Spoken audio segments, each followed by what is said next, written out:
So good morning everyone, and this does feel just like church with everyone sitting at the back. That's certainly been my experience. I'd like to welcome you along and introduce myself. My name is Stefan Lund. I'm the Executive Manager of Out-of-Home Care at Wanslea Family Services. And really like to say a big thank you to Louise Pecan for organising this event and inviting us along to give you a whole lot of inspiration and information around foster care. I'd like to introduce my colleague Christine Lindahl, Senior Social Worker, who will be speaking today as well, and we will also hear from Louise, and I think we have Kylie who's going to be speaking as well today. So it will be an action-packed event for you, and you will come away more knowledgeable and inspired to do more, I think. I was on the train earlier and these two mind readers were greeting each other, and one said to the other, "You're fine, how am I?"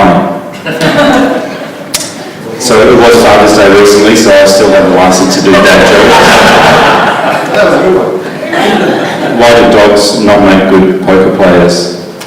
Because every time they get a good hand, they wag their tails. This is the comedy show, right? So this is kind of what we're going to be going through today.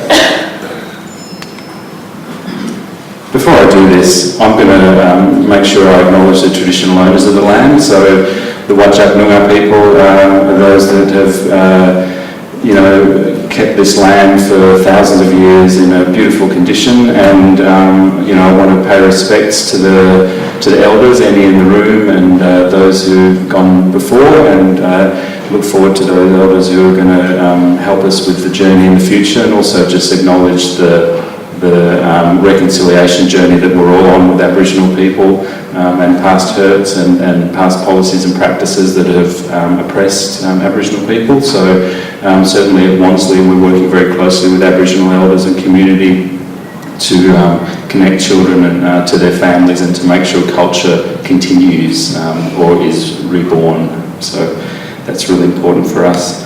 So I'm just going to flick through this in terms of what we're going to be talking about today. It looks like a lot, but we're not going to go into great depth with it. So really focusing today on building awareness about fostering, about how you can be involved in a number of different ways, and that might be yourself very actively doing something or spreading the word. If each of you talks to at least 10 people after this, even if you're not planning to get involved yourself, then we've done our job. So the first job is raising awareness about this issue in the community, and I expect many of you will already have some knowledge, but we're going to talk specifically about Wanslea and how we do what we do. And we'll have time for questions, but do feel free to interrupt or just challenge at any time. I will do my best to give you what you need, but there might be some burning question, and there may be someone else in the room who also has that question. So don't be afraid to just stick your hand up or just shout out a comment or question throughout as we go. So I'm going to talk to you a little bit about Wanslea. So we're 75 years old next year. We were started in the war years in 1943 by Florence Hummerston, and Florence Hummerston was very well known around Perth at that time, and in fact she was the first woman on the Perth City Council. Probably quite topical to talk about women on the Perth City Council right now. Florence was a real go-getter, and she was also, I think, quite ahead of her time. So what the Wands were doing at that time were providing family support to mothers when their husbands were away at war. So if a mother was sick or just needed some in-home support, the Wands would go in and do that. And then that evolved to a hostel. Originally that was in Bulwer Street in Highgate, and then they moved that to North Cottesloe in the 1945, I think, or maybe a little bit later. and the children were accommodated usually for short periods of time, and often their mothers would be going into hospital. And the reason that I say that Florence was ahead of her time, even back then she had a rule in the hostel that children were not allowed to be smacked. So there was a thinking in her mind that when we're looking after other people's children, we don't know what their experiences have been, we don't know what might trigger them, we're not going to use corporal punishment in our hostels. And really, of course, today that is a very strong policy at Wanslea, and has also, I think, contributed to how we have grown our policies of compassion and of how children need to be at the centre of our work, and that we need to honour their previous experiences and make sure that they're well cared for, whether it's in a hostel setting or in the home. In about 1985, there was deinstitutionalisation, where it was recognised that children should be cared for in a family setting if possible, rather than a large institution. So we started the foster care program. We also had 2 small group homes in Mosman Park, which we ran for some years. And so we started this foster care program that is really going strong today still. And so today we're funded by the Department for Child Protection and Family Support to provide foster care for children of any age, and also we're now geographically really diverse. We have 5 different locations where we run foster care. So we run it in the Great Southern region, we run it in the Mandurah and all the surrounding areas. We also have offices in Clarkson, in Scarborough and in Cloverdale. So we have incrementally grown our service to provide better outcomes for children right across those areas. So I think it was important to put this slide in because maybe it's not clear to everyone what foster care is. Of course, we know what it is in that it's children who are not living at home, they're living with another family. But really, the real focus for me is on that it should be a therapeutic healing place. At Wanslea, we talk about it, it's not just a bed and breakfast. And it's quite often a temporary environment, and even when we say that a placement is long-term or permanent, there is always a temporary nature to it, because we never know what's going to happen in the future for a child and what the courts will decide for that child. So when we're recruiting new foster carers, we make sure they understand that you are certainly the parent, day-to-day parent figure for that child, but that child has a family, that child has a history, the child has a sense of belonging and identity elsewhere, and you are there to fill that gap and to do what you can to therapeutically heal that child during that time they're with you. But we're not asking people to replace parents, because parents are really fundamental in anyone's lives, no matter what journey they've taken or what they've done. So keeping children connected to birth family is a really, really strong focus at Wanslea. We want carers to work well with birth parents, with aunts, uncles, and in Aboriginal families, whoever is a kinship role model in that family. So Aboriginal Way, there's a very different kinship network, and we really want to acknowledge that network as fundamental for that child. So the connection can be very different. In many cases it might be that the carer has a face-to-face really strong relationship with the birth parent. It may be that it's done by communication through a communication book. It might just be an occasional touch point where the foster carer and the birth parent can, or the birth family can interact. And we've got some really terrific results where adults in a child's life have really connected beautifully, and you can just see the changing outcomes for the child. And some people liken it to where parents are separated. When the parents get on, the child thrives. When there's conflict and tension, the outcomes are not as good generally. So it's really critical for us that is maintained. And children have their sense of identity very much bonded to where they come from, and as they grow up, particularly as teenagers, they're wanting to know that, they're wanting to know where their belonging is. So foster carers, birth family, and our staff really try and encourage that and work together.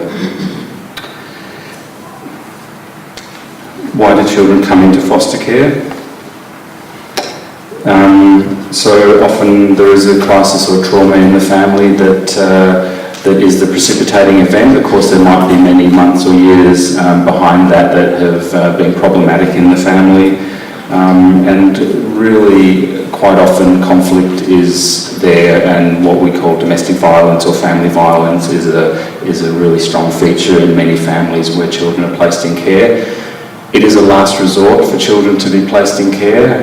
We're talking about placing children with strangers now, and so it's a traumatic experience for the child, so we shouldn't make that decision lightly. And in my experience, the child protection authorities do have a high threshold. Of course, what we prefer is that children be supported at home and that we put a lot of preventative measures in place rather than children coming into care. And at Wanslea we do a lot of that work too. So we do outreach work, helping parents be better parents, keeping families together if possible. But we also need to have this system of foster carers, of course, when it doesn't go well. On occasion, now it's because the parent is sick, and quite often mental illness is a feature here where the parent really just is not able to meet the needs of the child, and we see the child really floundering, and it comes to the attention of the school authorities, or it might be at a hospital, or there might be some other way that the child is recognised as being at risk, and someone will bring that to the attention of the authorities. And the latest information that I've read from the Australian Institute of Health and Welfare, the biggest factor for children coming into care is emotional abuse, and so that is linked to domestic violence. So in Western Australia, in fact around Australia, emotional abuse is the biggest factor, neglect is next, and that's often linked with drug and alcohol abuse. So people who are not able to really focus on their children's needs because they're too busy dealing with their own need for drug and alcohol, and then the underlying factors that surround that. And then the next one down is physical abuse, and sexual abuse is still significant for each child, of course, but it's not a leading factor for children to come into care. Any questions so far or comments? Does this make sense? Just loud enough?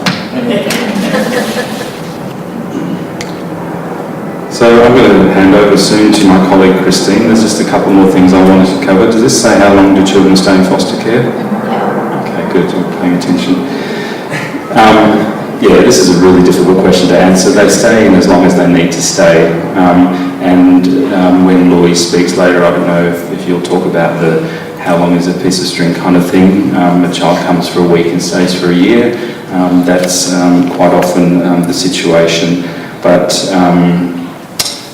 sometimes children come in just for a night or two, they come in for a weekend perhaps, sometimes they stay for years, and sometimes they stay into adulthood with the foster carer. And we notionally say that a child is in care until they're 18, but at Wanslea we will support a carer for a child or a young adult to stay as long as they need to, because certainly for children who aren't in care, there's not too many of them leaving home at 18.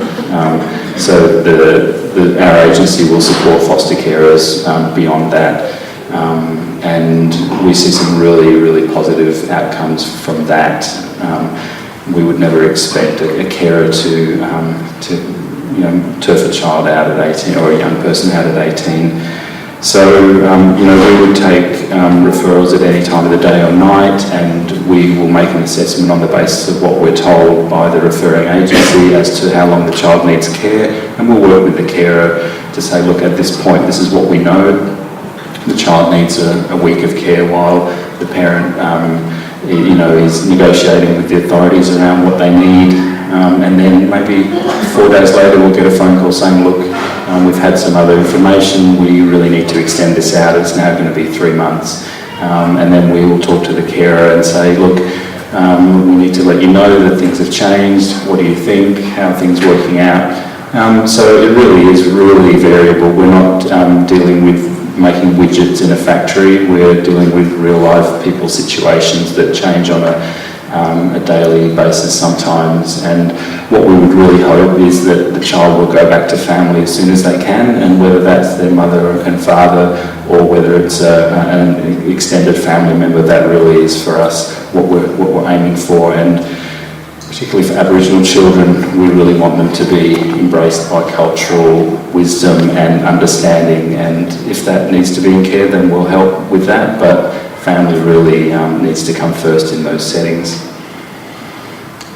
So just before I hand over, I'm just going to talk about this Children in Care. So these are very latest statistics, 46,500 children in care in Australia. So, you know, that's a significant group. It's a lot of children, and about 10% of those are in care in Western Australia, and the trend has been increasing. The trend has been particularly increasing for Aboriginal children. For non-Aboriginal children, the increase is kind of plateaued, so that's really where we need to make some inroads, is how to keep Aboriginal children safe at home if we can. And so the most shocking statistic on that slide for me is 52% of children in care are Aboriginal, so 52% of children in care are Aboriginal. In Western Australia, an Aboriginal child is 15 times more likely to be in care than a non-Aboriginal child. And the reason I'm focusing on this is just because it is such a shocking over-representation, and you know, the reality is we actually have very few Aboriginal foster carers for a lot of factors that are quite understandable, because Aboriginal people are often caring for their own family members. They're also quite often quite suspicious of welfare authorities and getting involved in a system that has previously really oppressed them. So you'll notice we have some pamphlets where Aboriginal children need Aboriginal carers. That is a journey that we continue to be on, talking with elders, talking with the community about how we can encourage more Aboriginal children to be placed with Aboriginal carers. We've already talked about the reasons for referral, that child abuse is really, is generally the main reason, and I've covered all of that. And we do sometimes take community referrals, so that is a part of our service that I'm really proud of, that we're able to offer people who are, for example, women who are in refuges or who are being treated in hospital, the opportunity to have their child placed in short-term care without the intervention of child protection authorities. So that for me is where Wanslea started, and we will continue that, although it's a small part of what we do because we are really inundated with referrals for child protection authorities. We will continue to offer that. And what is really important also to highlight is that we're often dealing with sibling groups. So children aren't always referred just as individuals, and the case that always comes to mind for me is when we had a group of 7 children who were all siblings referred about 5 years ago, and they went to 3 different foster families, and you know, that for those children was really devastating. And 5 years ago we brought those kids all together into one placement, and 5 years later they all grew up together in that placement. The elder ones have now left because they've grown up and made their own way. But, you know, that for us is a real thing, keeping siblings together, because of course your sibling relationship is usually your longest lifetime relationship, and when your parents aren't around, who else is going to be there and give you that family cultural knowledge and the shoulder to cry on, right? So, you know, when we have siblings come in, we take it really seriously if we can try and place them together and give them the comfort and security of each other. So that really covers a Reader's Digest version of foster care. And I'm going to hand over to Christina, who's going to talk about something we do which is a little bit different to that, which is called Foster Friends. So here's Christine. Thank you, Sam. Alright, so my name is Christine, and I'm currently responsible for the Foster Friends program. I took over that program 2 months ago, so I've quickly learned about the program. So the Wanslea Foster Friend Volunteer Program is a comprehensive foster care support and resource model, referred to as the community of care. So what we do is that we build connection, we build awareness, and we offer opportunities for foster care recruitment and support to foster families. So the key component of the foster friend model is the foster friends, who are the volunteers, and they help to ensure the best possible care for children through supporting foster families. So they can support foster families in terms of emotional support, material support, or physical resources. So our experience has really shown us that foster carers and foster children do really well in a community when they live in a supportive, mutual and nurturing environment. So building connections and partnerships with a wider community helps to raise awareness of the need for this type of support and also build capacity in the existing Wanslea programme. So we aim to build these connections and partnerships with individuals and with community groups such as church groups to really provide support to the most vulnerable children and young people in our community. Volunteers have been a really important role for Wanslea since Wanslea started, so it's been really pivotal. So volunteers are really important to us, and we do value their contribution and encourage them to use their skills and experience to assist foster families. So who can become a foster friend? So anyone over 18 years of age who have their clearances and checks, and I will speak more about that in a minute. So who the current foster friends that we have are is a variety of people from all walks of life. So we have students, parents, church groups, couples, anyone who has the desire to support the most vulnerable people in our community. So there's different reasons why people want to become foster friends. People who consider applying to become foster carers might want to learn a bit more about that and get some more experience and link in with other foster carers. We also have people who just really would like to give back to community and have a few spare hours every week or every month to set aside to help other people. And it's generally people who have a genuine desire to support children and young people and to help and support families. Alright, so in Wanslea, if you become a foster friend, you will be supported a lot by Wanslea, so you will have access to a 24/7 on-call service who's staffed by social workers. You will have access to ongoing supervision and training, and also access to Wanslea's policies and procedures. So you get a lot of support through Wanslea. So there's different voluntary roles that you could be involved in through Wanslea as a foster friend. So, sorry, how long? Yes, so as you can see up here, provide meals, run errands, provide babysitting and childminding, donating clothing, toys and equipment, mentoring and tutoring. We have a few foster friends who are teachers or teachers' aides who's particularly interested in providing that tutoring support, which is much appreciated by some of our foster carers. We also have church groups involved who's supporting foster families with gardening once to twice a year. A group would go out and do a big garden cleanup for people, or commit to do in-home house cleaning once a month if the foster families struggle to find time to do that. Also we have foster friends who commit to transport children, for example, to and from counselling once a week or once a fortnight.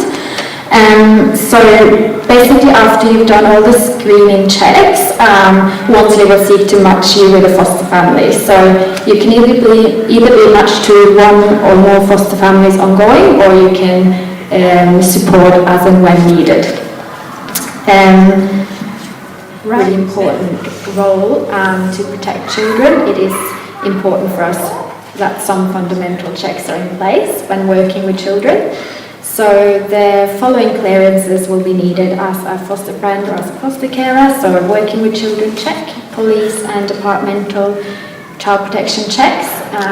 You would be required to sign a confidentiality form, and we would require a copy of your driver's license and motor vehicle insurance, and also check your cars that they have approved childcare restraints. So there's different levels of clearances as a volunteer, like such as if you were just delivering meals to Wanslea, you wouldn't necessarily be required to have the full level of clearances, but if you would do any direct work with children or transporting of children, we do take that quite seriously, that everyone has all the checks and clearances. So yeah, so I'll introduce you to Kylie from Be the Church, who's previously been involved with our foster friend program. So, hi everyone, how are you going? I'm Kylie. So we are from, well, I am from, because I'm travelling solo today, C3 Scarborough. We call ourselves Be the Church, and we take it really seriously. That church is much more than four walls. It's about getting out in the community, actually living what Jesus told us to do. And for us, when we read scripture, it's pretty clear that Jesus was all about looking after the least of these, you know, the poor, the marginalised, orphans and widows. And when we look at what that means for our Western Perth context, it's very much, it's pretty clear to us that that means supporting foster carers. So in our church community, we have a handful of families that are foster families that have long-term foster children or do crisis care, but as a church community, we partner with the Foster Friends program with Wanslea.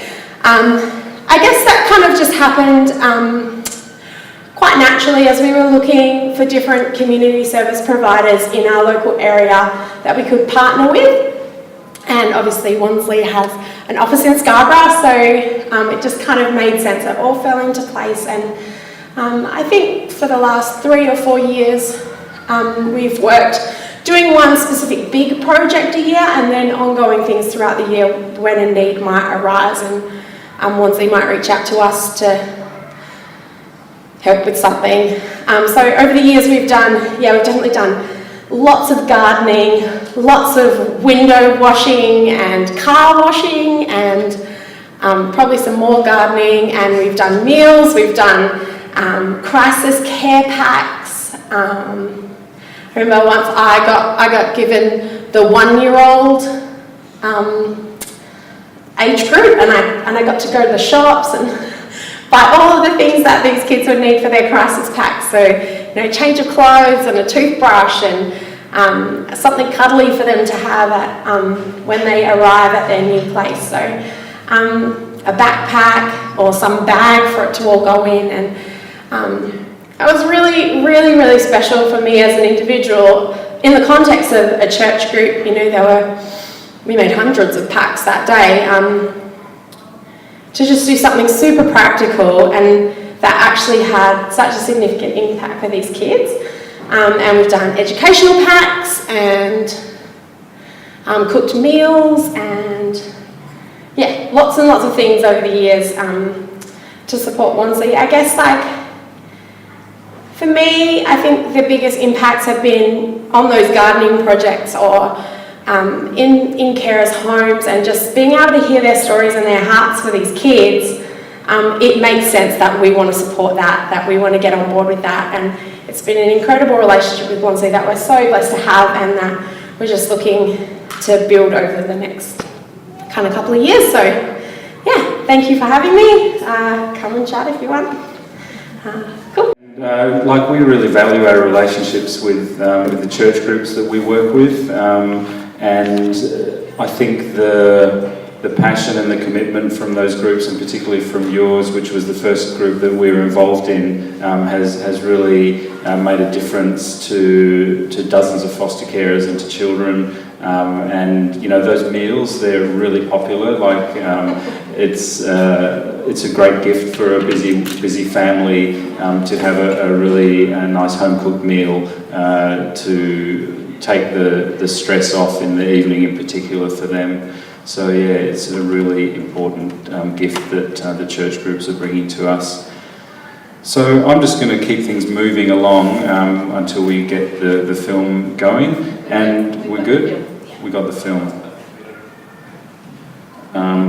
So the reason, we've got a bunch of films that we have made over the years. I think there are 9 on our YouTube channel. So if this speaks to you, we have a whole lot of different versions of insight into foster care there. So it's called Wanslea Foster Care, and what I particularly commend to you is the film's called I Was a Foster Child, which feature young people who were in foster care telling their own experiences of foster care, and really does bring home the benefit of a great foster care experience and what individuals can bring. So yeah, if you are interested in more, go onto YouTube, Wanslea Foster Care, and you can get a real insight into what fostering means for foster families and for young people.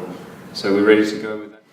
So have our movie stars right here in the room. We're very blessed to have had Rick and Louise help out with that project, that film, and it probably actually reminds me of an opportunity to thank you both for your commitment to fostering and to Wanslea, and organising today was a big effort that was a real opportunity for us. So yeah, we're really blessed to have you guys champions for our agency and so involved. So thank you.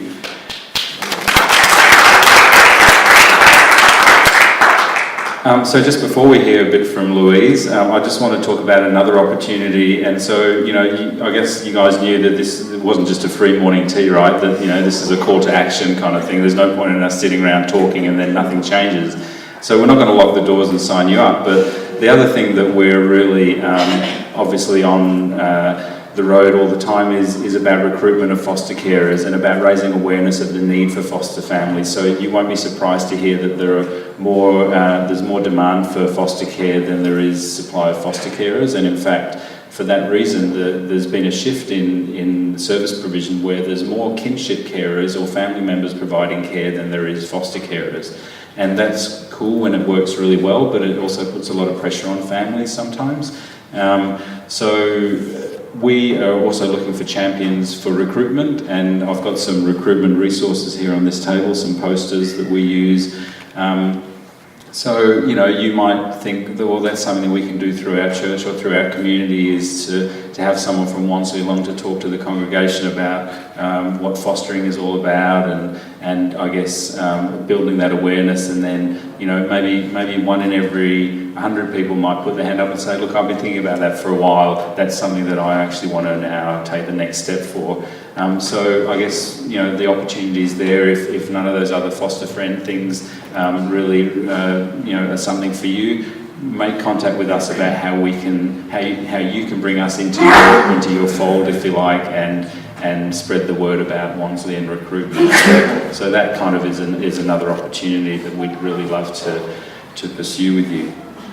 So I am now going to introduce Louise, who is going to talk to you about her unique experience. And I really, again, say thanks, Louise, for making the time today, and look forward to hearing what you've got to say. Oh, thank you. I love how Rick had hair in the video, and I don't know, mine wasn't quite so grey, and we only had 3 children, now we have 4. And the little baby in the video is his forever daddy is in the room, which is just an incredible thing that we've been able to stay in touch with his life through and sharing Father's Day together this weekend. So these kids, little Joel, he came to us and he was meant to stay 2 nights. He stayed 2 years and 2 weeks, and he's still in care. He will be in care, but he is a part of the family. That is not only just his family, it's a community, and we've been able to engage in that. So I'm coming to talk to you today as a foster carer, but I'm also coming to talk to you as a fellow Christ follower. And Stephen said about that call to action, and I kind of, over our time of thinking this through and thinking about what I wanted today to be about, it made me reflect on where the church has been and why are we here. We are obviously, you're all interested in this sphere of being a part of community, but why is that the case? And if you go back to those first Christ followers, they were the ones who, in a day where it was unheard of that a God would love the world so much that he would come here. And here we are, following a man that came in, a God that came in human form in Jesus. And he came here and he walked on earth, and he said, not only for God so loved the world, which in that day and age was such a crazy thing to think about, because gods in the worldview then were unmerciful. If you were sick, it was because you deserved it. If you were a widow, it was because you must be poor because you needed to be poor, because you deserved it. And here a man was saying, and God was saying, no, for God so loved the world that he came here. And not only did that God say that, but he also said, let the little children come to me. And that was from a place where children were they were unutilized. Until they could be utilized, there was no value to them. So those first Christ followers were the ones who would see a body in the street and who would just say, that body is someone that belongs to us. We're going to take that body and we're going to give it a dignified burial. They would go out into the refuge piles and they will search for little babies, probably little girl babies, and they would say, this child is my child. I'm going to take this child because this child is valuable and they have worth. And so that, from those very first beginnings of what the Christians, what we now come known as the Christian church did, things like hospitals became part of society, orphanages and foster care systems, because we all now can say kids matter. It's not something that we think about much. It's that, yes, kids matter. And that the church was pioneering in that aspect of things. Because of that, I want to just quickly read Matthew 25 through here. We got it up on the screen. Can't find it online.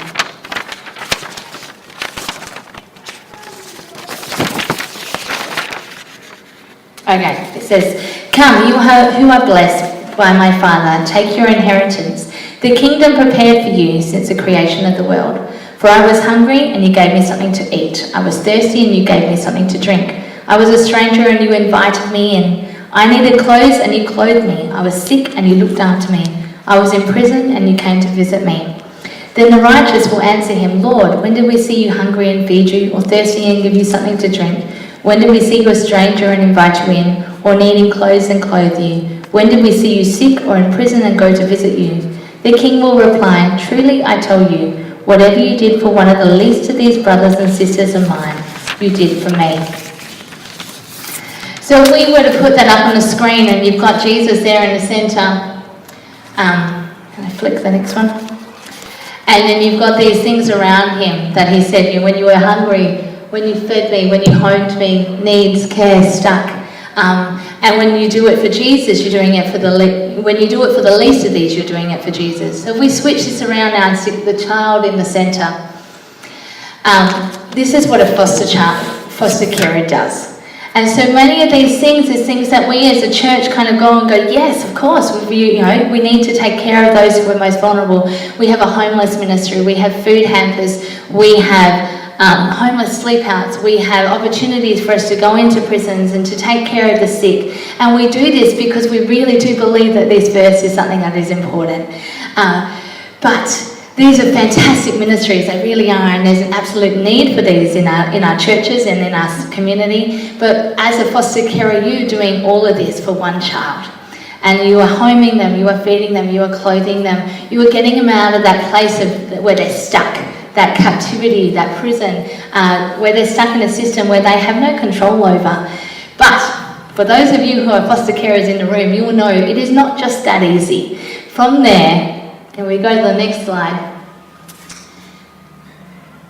you can see that it gets a little bit more complicated. So if you just take the food, for example, to feed a child in your care now means that you also need to have a bigger fridge, because all of a sudden you have, you've gone from a family of 4 to a family of 7 overnight. You need to have money to pay for those extra groceries. You need to have time to be able to, to cook for the meals. But you also, not only that, you can't cook the normal food that you would cook. You can only cook food that is yellow, because the child will only eat yellow food. And then you're sitting there and you're making 2 meals for yourself and for the child, a meal that you probably won't eat, because food is such a battle and dinner time is such a hard time for you as a carer, because you've got kids who are missing things in their lives. And so now the yellow food that you've gone to cook is sitting all over the floor, but that child who has wanted that food and only the yellow food but doesn't want it now, they will want something later. And a child who has gone without before and who can't trust that there will be food here tomorrow will find that secret stash of chocolate that you have somewhere in your house, and you will find the wrappers under their bed pillow in the morning. So this is just around food. It's not as simple as feeding a child, there's all of these other things. And if you go to the next one about home, before you become a foster carer, your house gets inspected. And then annually, you go through these inspections every year, and there'll be repairs, and there won't be just the repairs that are normal in a family where a ball's gone through a window, because hurting kids hurt the things that are closest to them. And so they will damage your TV screen, they will throw a brick through something, there'll be holes in the wall, there'll be doors taken off hinges. These are hurting kids, and so repairs are needed to consistently be in your house. You also need your garden taken care of. Your lawn won't be mowed because you just won't have time to mow your lawn. And eventually, within a year or two, you'll probably need a bigger house because these kids just keep on coming. So that's the homing part, and then we go into looking at kids and their behaviours, those systems that they're stuck in. There's court appearances and there's court things that are made by judges and contact that is arranged by a judge, that is carried out by strangers, that a child has no influence over, and even as carers have very, very little influence over. There's sickness, because a kid that's been malnourished throughout their childhood will be, more susceptible to being sick. There's behaviours that we don't understand, because a child who has gone through trauma isn't going to act like other children in development stages.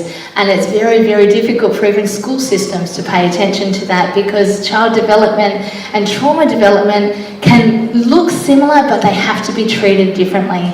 So a child who is in a kindy classroom who is unable to take control of their behaviours because the fluorescent lights have an impact on the way that they behave, but you can't turn off the lights because the other kids in the classroom, their parents are going to complain that it's dark. So now a child who's sitting in there and who can't control themselves has to have one-on-one, but in kindy it's very difficult to do. So you've got a foster mum who is there as the child's aide every single day, which means her house isn't getting cleaned, which means that she is not having that time to go shopping without the kids, which means that she is now not able to bring her stress level down at 9 o'clock like every other mother can when they shut the kids out into the classroom doors and walk away. And so these are just this constant becoming a foster carer. You're taking the care of these needs of these kids, and as it is expanded over and over and over again. So the call for the church, and what we really kind of came here today to kind of go, is the church, for us to be the ecclesia, for us to be patently absurd like those who have gone before us, like the first Christians who came and followed Jesus' words, is for us to say, you know what, those families who have taken these kids who are in trouble, we are going to run into that trouble like those first Christians did, and we are going to come in and around and support these families and live patently absurd lives that the world will see. And so for us to come alongside a family and for us to have a cleaner, huge. As a family, we were blessed this year that someone within our church community was able to pay for a cleaner for us for a year, which has meant that when we have babies that are home with us, my focus is on them, and I'm not having to worry about cleaning my bathroom, which is just amazing. Any mother can say that. But it has shifted that time and that little bit of focus, and now my house functions better and it's clean and we're healthier because someone else has taken that. And that might be all that you can do as a person in your congregation who has that means to be able to do that. It might be that you're an aide, or someone in your church is an aide, an education aide, and they can go into the classroom and they can be that one-on-one person so that the foster mum can be recharged and refueled, because that way the placement isn't going to break down. Because what our kids are doing in this system that they're stuck in is families that have said yes with the best of intentions, come into a place and they are stressed to the max, because it isn't just about meeting those needs of feeding them and clothing them and homing them. It's so much bigger, and not one family can do it alone. So that is the church of Western Australia, is our call to action. And that is where I think if we were to band together and to say, you know what, these families are not going to walk on their own. These families are our families. And they belong to us, the Christian church in Perth. And we as a church are going to take care of those who are in our local community and say, you know what, you don't have to do this alone. We might not all be called to be carers. Not everyone is, and not everyone should be a foster carer, but everyone has a role to do something. And so how can we make those long-term impacts? There's this quote that I heard by Craig Rochelle, and I love it. It says, you know, quite often as a church, we overestimate our short-term impact and we underestimate our long-term impact. So if we were to focus on those families, those foster families and those grandcare families, because they are incredible going through taking, you know, grandparents taking their grandchildren in and their extended family in, and they do it without any kind of support in quite often. So if we were to say, you know, we're going to come alongside you, and we make that one family mean that that child doesn't have a placement breakdown and go from family to family. And that family instead can stay together, and that child instead stays in one school instead of journeying through 7, 8, 9 schools over the course of their schooling years. And they are able to graduate and become productive members of our society as we view, but they are also able to change the next generation, that their children don't know anything of the captivity that their parents have been a part of.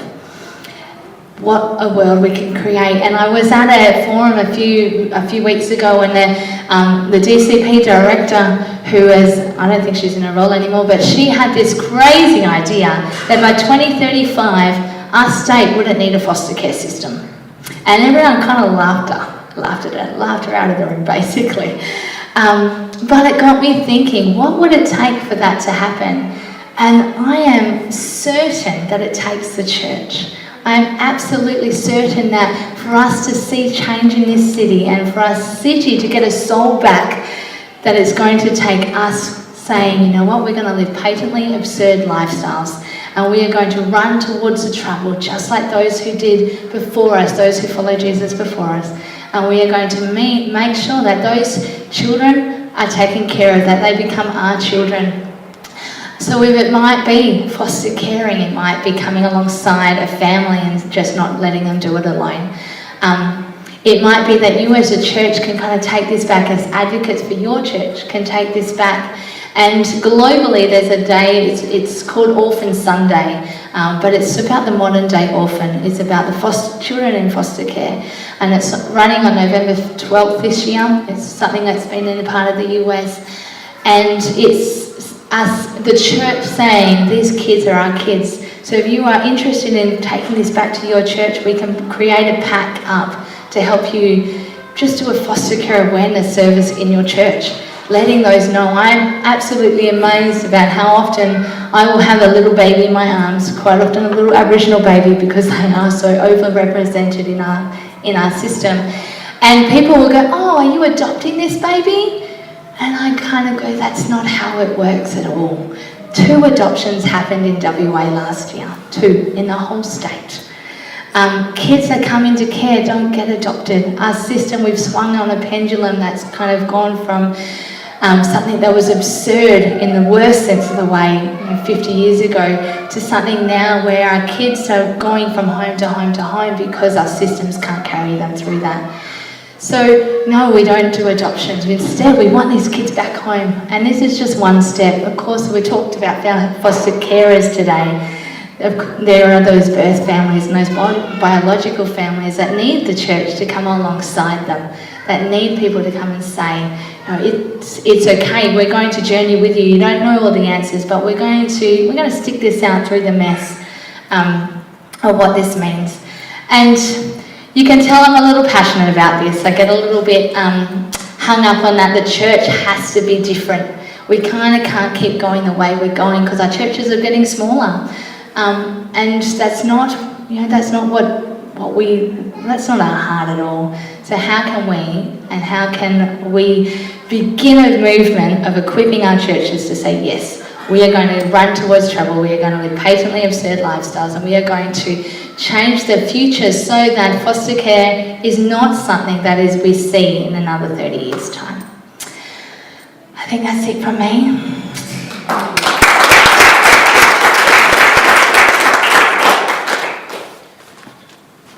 Thanks so much, Louise, and that passion really is, it just has come through from you, and I think that's why you fit in so well at Wanslea, because there is a really strong passion for this work at Wanslea, and it is more than a job for all of us. I could be getting a high-paid salary as a corporate high flyer. No, I couldn't. But really, I've been doing this work for 20 years. I'm just finishing my PhD in foster care. And just at Wanslea, everyone who is there's no one just filling a seat. And it's very easy to sell this work. And with foster carers like Louise and Rick doing this work, it just the right results come out. So in terms of a call to action, you've heard all the information. We'll hang around and please, have some more food and have a cup of tea or coffee. Come and chat with us, take some information. This is just a very small sample of what we have. We can provide you a whole bunch of different resources. Take a notebook and a magnet and talk about Wanslea, talk about fostering, talk about what a difference you can make individually or in your congregation or in your community. And that would be my greatest result from today, that another 150 people hear about the great work that's happening all across this state with foster carers. So I really thank you for your time. I thank the church, Billabong, for hosting us today, and I wish you well and go gently and all the best. Thank you.